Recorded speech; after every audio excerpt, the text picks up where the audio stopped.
Gente, obrigado por estarem aqui. Vamos começar esse bloco, esse segundo bloco do Curta Cineclube, conversando sobre o Cine Taquara. E Gleiser, você não teve um professor como o Igor, mas como é que veio esse estalo aí para você? Vou botar um cineclube aqui na praça do BRT, na Taquara, vou militar por isso. Então, aqui na região, a gente sempre teve esse problema, né, do acesso a atividades culturais, educativas e principalmente representativas para a nossa comunidade, pensando enquanto juventude negra, periférica também, né? E aí, como a gente queria já organizar movimentos culturais junto com a galera da poesia, a galera do hip hop, a gente se juntou e a gente pensou como a gente não vai fazer, como é que a gente não para exibir alguns filmes aqui na praça, que era o único lugar, inclusive, que a gente tinha realmente acesso, que é a rua. Como não temos muitos centros culturais aqui na região também, a gente acabou ocupando tudo que a gente tinha, que era a rua, no meio da encruzilhada mais movimentada ali da Taquara. A gente se organizou e começou esse cineclube. E é bacana falar sobre isso, porque esse é um movimento que surgiu a partir da união de diversos movimentos, né, que é a galera do hip hop, a galera da poesia, a galera do slam, que eram pessoas também muito jovens. Eu tinha 19 anos na época, inclusive. A nossa região estava pedindo por uma ação como essa, que a gente conseguisse se ver na tela e, a partir daí, discutir sobre questões que eram pertinentes aos nossos corpos, corpas e vivências. E aí, como eu já tinha um pouco de acesso, né, indo 100% da cidade, para conseguir ter acesso a um museu, a ter acesso a um encontro do cinema negro, por exemplo, mostras, festivais. Eu fiquei pensando, cara, quando é que a gente vai ver isso perto da nossa casa? O problema de mobilidade do Rio de Janeiro é um problema fortíssimo que perpassa aí por gerações e a gente não consegue mudar isso, né? Então a gente acaba precisando se organizar dentro dos nossos quintais. Né? E nessa perspectiva quilombola também, já que a maioria dos quilombos do Rio de Janeiro hoje são na Zona Oeste. Então, a gente tem essa referência muito forte para nós, né? Na primeira sessão, a gente exibiu alguns filmes infantis, né? Porque a gente queria trazer a garotada para a praça também, para essa criançada participar desse movimento crescente do hip hop também, que a gente acha muito importante. E, a partir daí, a gente foi pensando em outras temáticas, outros temas que a gente pudesse discutir com a juventude na rua.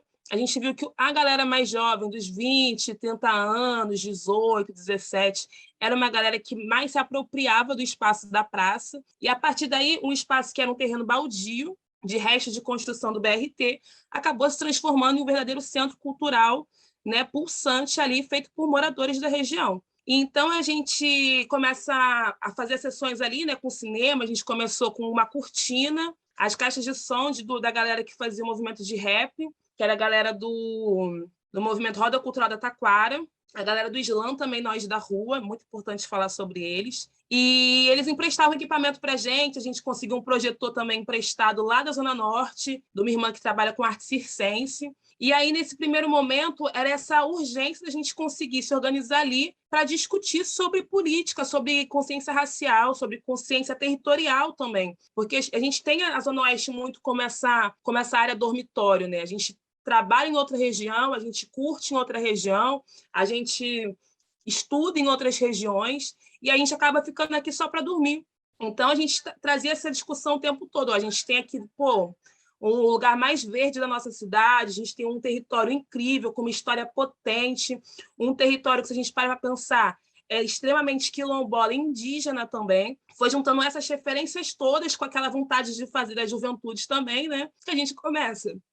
A partir daí, outros movimentos daqui da região, professores, artistas, moradores de outras periferias da Zona Oeste, começaram a convidar a gente para ocupar suas regiões também.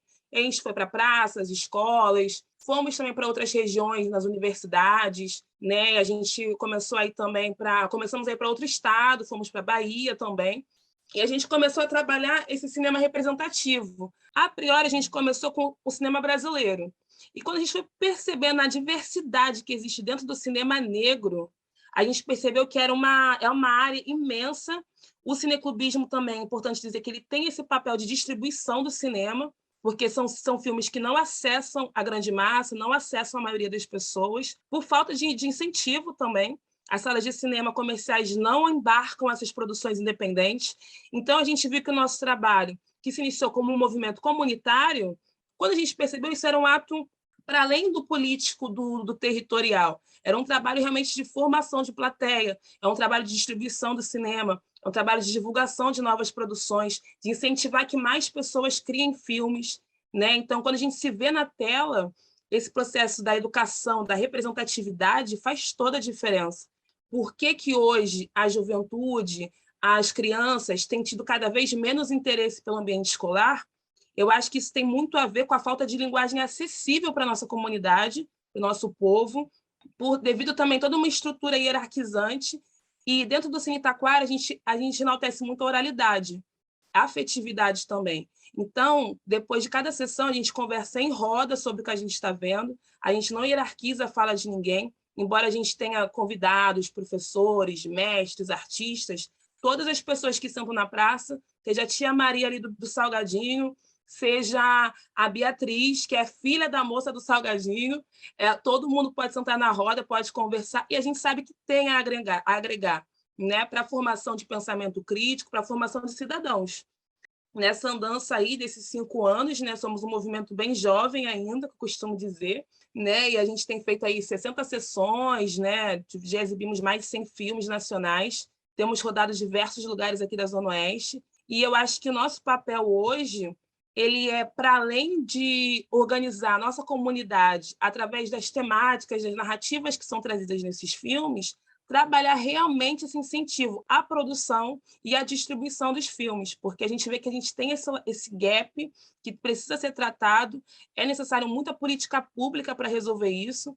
A gente tem a ACine hoje, né, que é a Associação de Cineclubistas e Cineclubes do Rio de Janeiro, que tem tentado ao máximo se organizar, né, mesmo sem incentivo nenhum, né? A gente tem vários profissionais que são cineclubistas, pessoas que são professoras, como vocês aqui, né? Pessoas que são artistas, são cineastas, pessoas que, assim como eu, são moradoras de uma região que quer ver um filme ali na área, quer colocar um filme ali e discutir sobre esse filme. E a gente tem que parar para analisar quais são essas políticas públicas necessárias para que a gente consiga incentivar que mais pessoas comecem a produzir. Mas tem uma coisa que eu acho que é muito importante ser lembrada, é que se a gente não conhece o porquê de um plano, a gente vai saber como usar? Se a gente não sabe o que é um ISO de uma câmera, a gente vai saber realmente como utilizar essa ferramenta? Porque ela é uma ferramenta fortíssima, usada, inclusive, tanto para o bem, vamos dizer assim, tanto para o mal, quem acredita nessas dualidades, né? E para manipulação também de ideias. Se a gente não toma conta de garantir que mais e mais pessoas jovens detenham esse poder da comunicação, a gente vai ter várias e várias gerações que vão vir, que não vão entender por que pensam como pensam, por que agem como agem, e vão achar que simplesmente é algo natural, faz parte da cultura, sem analisar que, na verdade, essa cultura tem sido colocada sobre nossas mentes sistematicamente. E é por isso que eu acho que é extremamente importante que a gente distribua aí o cinema negro, né, para a gente poder sair um pouco desse estereótipo, para pessoas como eu poderem se ver como belas, como inteligentes, como capazes. E eu acho que a representatividade, junto com a educação, ela tem esse papel. E o cinema, dentro da educação, tem esse papel também de fazer com que o aluno ele consiga, além de absorver, saber como passar essa informação. Eu acho que é por aí. Então, o Igor tem esse trabalho da sala de aula, de levar o cinema para a sala de aula, audiovisual, conversar com eles, e dali eles produzem 3 curtas, né? Você também começa com a exibição de filme nacional, com a exibição em praça pública e também produzindo. Vocês também têm o pensamento de produzir filmes, produzir curtas e colocar o pessoal aí da Taquara para produzir. Sim, essa foi eu achei muito engraçado ver essa mudança ao longo desse período, porque é pouco tempo, né? Se a gente para pensar, 5 anos, né? Tem cineclubes que têm 20, 30 anos quase, e que inspiram muito a gente, mas a gente se vê realmente nesse lugar de ponte entre o produtor audiovisual, entre o realizador e o público. E a gente parou para analisar que nós também temos ideias para serem colocadas na tela, né? Tem coisa que a gente vê num filme e a gente pensa, caraca, aquilo ali a gente podia fazer diferente. E isso é muito bacana, a gente fazer essa troca em círculo também, né? E aí, quando a gente parou para perceber as oportunidades que foram surgindo também, a gente começou nosso primeiro filme em conjunto no Cine Taquara, foi Utopias Possíveis, que é um curta-metragem que fala sobre diversos movimentos comunitários aqui da Zona Oeste, que envolve tanto educação, cultura, arte, que trabalha com egressos também. E a gente viu essa pluralidade que existe aqui, né? Tem a Zona Oeste aqui, Taquara, Jacarepaguá, tem Santa Cruz, tem Campo Grande, né? 70% do território da cidade é a Zona Oeste. E a gente conseguiu explorar isso a partir desse primeiro filme, foi muito bacana. Conhecer outros movimentos assim de 20 anos, como o NEAC, por exemplo, e diversos outros que a gente acaba conhecendo nesse processo. E agora, nesse ano de 2022, a gente já estava há muito tempo com essa vontade, na verdade, né, de começar a trazer mais oficinas de produção audiovisual, de roteiro e tudo mais. Só que a gente sabe das dificuldades que é se fazer oficina na rua, porque a gente programa para uma segunda-feira chove, atrasa tudo, alagou a cidade. Então, a gente fica muito refém também, né, dessas peripécias aí do tempo. Mas o que a gente conseguiu trazer, estamos conseguindo trazer para esse ano é uma oficina de teatro com uma galera que trabalha numa produtora, e a gente está a fim de garantir que essas pessoas, né, essa juventude preta, que tem muita artista, ator, aspirante, atriz e ator ainda também, consiga aprender e, se pá, já começar já a engatilhar com suas próprias produções. Posso fazer só um comentário? Uhum. Sabe o que me incomoda assim, de maneira absurda?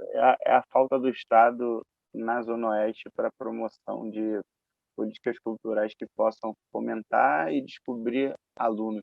Assim como teve o movimento do Vidigal, que diversos astros, né, da televisão saíram de lá, a gente precisa, né, enquanto pessoas que acreditam no audiovisual enquanto forma de transformação, cobrar do poder público, né, cada vez mais. O WG, do Cultura na Sexta, não sei se vocês conhecem, grande parceiro. O WG é um fenômeno. O WG, um tempo atrás, ele publicou que ele fecharia, né, o projeto e tal, que não sei o quê. Aí ele estava comentando que queria assistir uma medida provisória. Ele fez uma publicação essa semana falando: quero ver a medida provisória. Mas em Santa Cruz não tem cinema. E aí você fala, cara, eu, por exemplo, eu não fui criado com a lógica de ir ao teatro, eu fui criado com a lógica de ir ao Maracanã.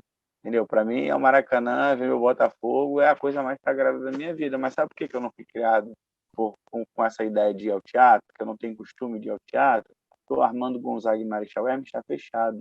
Talvez se o Armando Gonzaga tivesse aberto e o poder público tivesse investido em cultura de verdade e diversificação, né, das áreas atendidas, o Armando Gonzaga estava aberto e eu poderia ter frequentado enquanto garoto e criado uma memória que hoje eu iria usufruir de alguma forma. Então, assim, a gente tem uma juventude que ela precisa, ela anseia que esses projetos educacionais eles estejam cada vez mais dentro das escolas, das ONGs. Esse setor é importantíssimo para esse papel, e a gente não pode esquecer que, cara, educação precisa ser integral no modelo brisolista até as 5h30 da tarde, porque a mãe é trabalhadora, precisa buscar o filho, tem que ter arte, tem que ter cultura, oficina de cinema, oficina de percussão. E se não tiver, essa criança está na rua, ela não vai ter perspectiva. E aí é isso, é a Gleiser, é o Luiz, é a Lídia, é o mestre Clementino, é o Christian, e vão, tipo, cada um num espaço tentando mudar, e o sistema é totalmente contra a gente, né? Exatamente. Por exemplo, aqui na região, a gente tem um museu, né, que é o Museu Bispo do Rosário, que ele pertence, na verdade, ao setor da saúde. Então, ainda que haja algum tipo de repasse para a área da cultura, não vai para esse museu, que precisa de ajuda também, porque ele trabalha com a área da saúde mental. E não podemos não tem cinema na Taquara, só em shopping. Não, o cinema na Taquara hoje, o cinema aqui na Taquara é o Cine Taquara, para mais de 140 mil habitantes. Isso de acordo com o censo de 2010. O que nós temos é alguns grupos que se organizam também, né? Começaram a surgir alguns outros cineclubes aqui em Jacarepaguá, tem hoje galera da Praça Seca, mas assim, na Taquara hoje a gente não tem cinema. O cinema que a gente tem é o Cine Taquara. Então, para além da importância dele enquanto distribuidor do cinema independente, para ter acesso a cinema no nosso bairro, precisa se ir ao Cine Taquara, entendeu? Essa é a nossa realidade aqui hoje.